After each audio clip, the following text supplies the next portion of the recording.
yönet bu dağın önünde duran Ulustat kemetmelerini azamadı. Koronavirüs çeklendirilmeleri, uçar katnavlarının yatırılması sebeple Türkmenistan'ın avyasiya kudağının işgalleri hem Kıyıada'ya düştü.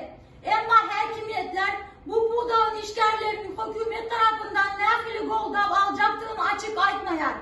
Şu aralıkta Berdi Muhammedov terzi iş orunlarını öğretmek boyunca tasdiklanan maksatnamanın doğalını möçberde yerine yetirilmeyendiğini boyun aldı. Yöne, o terzi iş orunlarını öğretmek meselesine hazır değildi. Şu yıl tamamlanandan son ayratın serilecekliğini ayıttı.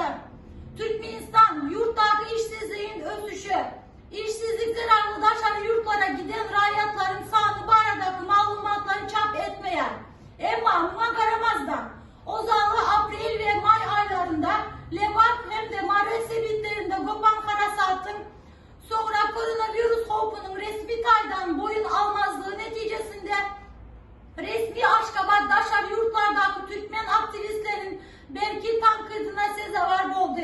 İşlerini yitirenlerin sözlerine göre Türkmenistan'da işsizleri işe yerleştirmek ya da değişti devlet kömeği bile mümkün etmekte hem bulu kıyınçılıklar saklanıp galyar. Uçar katnallarının dikeldirilmezliği bolsa adamların daşar yurtlardan iş gözlemek mümkünçiliğinin hem önünü alıyar.